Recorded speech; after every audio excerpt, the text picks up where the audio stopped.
And welcome back to IDFK Kings, the home of the most clueless Sacramento Kings fan there is. But you know what? I don't care. We're still talking Kings basketball today because, we actually have Sacramento Kings basketball coming up soon. It's not just us playing us. It's not like us versus coaches or whatever. We get to play actual competition.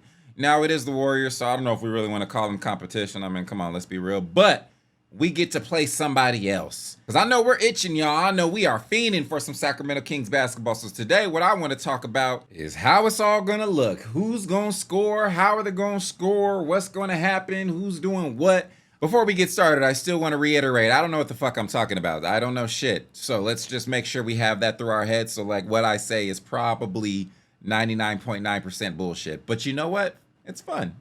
This is fun.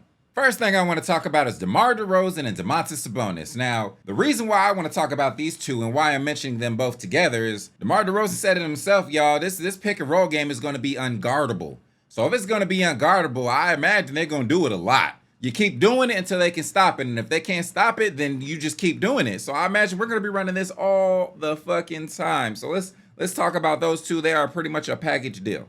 You already know how DeMar DeRozan is going to score, and if you don't, like, I can recommend a highlight video, but yo, he's going to be hitting that midi nonstop. He's going to get to the rim nonstop. It's going to be easy for him because Domantas Sabonis setting a screen for bruh. Like, honestly, what are you about to do? Not a damn thing. Pray they miss. Hope for an earthquake. Maybe the rim will fall off. I don't fucking know, but there's nothing you can do. You might as well just run a 4v5 and keep an offensive player on the other side of the court. Because that's what else you gonna do? What are you gonna do? So he's gonna leave DeMar DeRozan probably more open than he's ever been in his life. And yo, if let's say the big wants to pick up DeMar DeRozan, great. I think that's where we start talking about Domantas Sabonis and how he's gonna be shooting more threes. Or hey, you're gonna leave him right open lane to the bucket. You choose, pick your poison. But regardless, you're done. You finished. Good luck. And I'm so excited Domantas Sabonis is gonna start shooting threes because like y'all. Think about it, yo. If he starts shooting 3 to 5 threes like Mike Brown wants him to, you really are about to get one of the most dangerous players in the NBA. All this bullshit talk they be talking about Domantas Sabonis like he's not him, it's going to end. If he hits it at a consistent rate, he's shooting, what, 40%? He doesn't even need to do that. He shoots 38, 37, 36. I don't like how I keep going lower, but we're going back up to 37, not 38. If he shoots 38, MVP talks, maybe? By chance, because he's going to get a lot of wide open threes. He's going to have hella assists with DeMar DeRozan and everybody else on the team. And you can almost guarantee at least 10, 12 rebounds. So this bruh might average a triple-double, y'all. Domantas Sabonis can really average a triple-double this year. Bro, I'm itching again, man. I'm fiending. We need some basketball. De'Aaron fucking Fox. Y'all, this is going to be a huge year for him. In my head, the way I am imagining De'Aaron Fox being played, I think it's going to be an MVP caliber year. I think he's going to have the ball in his hands less, but I think it's going to be the best version of De'Aaron Fox that we have seen. Here's why. The common denominator is a very explosive point guard. If you don't set your defense early, he will attack early, and that's what De'Aaron Fox is probably the fastest guard that we have in our league. And I don't know if y'all remember when Mike Brown was talking about when he first met De'Aaron Fox. I think he was in high school at the time, but he said De'Aaron Fox, obviously he's fast, obviously he's got bounce, obviously he got dribbles, handles, all that shit. But one thing that Mike Brown was really impressed with was like, bro, he was a ball hawk. He was a great defender, a great on-ball defender, and hell, he led the league in steals last year, and he's probably going to do it again. He's probably going to do way better than he did last year because I think that's going to be the focus. Adding DeMar DeRozan did so much because you don't have to do a lot on the offensive end anymore. Like, you can really just depend on your defense, which is phenomenal, and you'll still get buckets. And he is the fastest player in the league, so I imagine we're still going to use that superpower. So, in transition, too. And plus, he's going to get wide open threes. Oh, my gosh, y'all. There's you can't stop it. Good luck. Good luck. Next up, we got Keegan Murray, and I do believe this is going to probably be the best version of Keegan Murray we've seen so far. However, I don't think it's going to be what we think it's going to be. I don't think it's going to be like, yo, give the ball to Keegan every single time. I think it's going to be catch and shoot.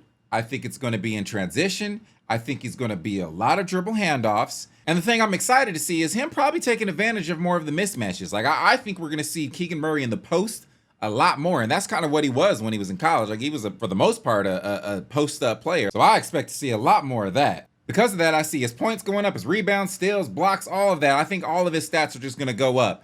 I don't think it's going to be like a 10-point increase in points, a 5-point. Like, I think it's just going to be a little bit of an increase. And we're going to see a lot more of what we saw at Iowa with the addition of what we're seeing from Keegan the last couple years. All right, Sean, I'm going to make a bold prediction here. I think Keegan Murray is going to be a candidate for the most improved player. And I also think he's going to be a candidate for the all-defensive team. The version of Keegan Murray that I see, like the player that we want him to become, he's got to be a player that makes the all-defensive team multiple years. That's what I see from Keegan Murray, and I hope he sees that for himself. Next year, however, he's the MJ Jason Tatum times Kawhi Leonard. I don't think I'm crazy to say that. I think that's pretty fair. Like I'm not just drinking the purple Kool-Aid, y'all. This is a reality. This is a thing. Next up, we got Keon Ellis and Kevin Huerter. Now I'm doing one for both of them because pretty much they're going to be doing the same thing. Catch and shoot. When it's on the offensive end, just be ready, go to that damn corner or wherever the hell you at, but catch and shoot. You are literally going to have the easiest job in the world. Don't worry about nothing on the offensive end. You got shit to do on defense, but on the offensive end, just be ready. Now, Kevin Huerter, that dribble handoff is pretty damn effective when you're shooting lights out like you were that first year. We can't get rid of that. We still need to keep that dribble handoff. However, I do think a lot of those DHO possessions are going to go to Debo. They're going to go to De'Aaron. They're going to go to Keegan Murray. I just think they're going to be the ones who get those DHOs the most. But don't worry, Keon. Don't worry, Kevin. You're not just going to be standing in the corner. We still need you to move. A lot of your offense is probably going to be some backdoor cuts. So just keep moving. Cut. Go to a corner. Cut, go to a corner. Cut, go to, like, that's it. That's all we need you to do. It's that simple. And you still about to get buckets because you still about to be wide ass open. Pause. All right, that's it, y'all. That's all I got. That's how I feel like the starters are going to be scoring this year. But before I leave, I want to ask a question. Which player on our team do you feel like is most likely to win an award? I don't care if it's MVP, All-NBA, Sixth Man of the Year, Most Improved. I don't care what the hell it is. Which player on this team do you think is most likely to win an award?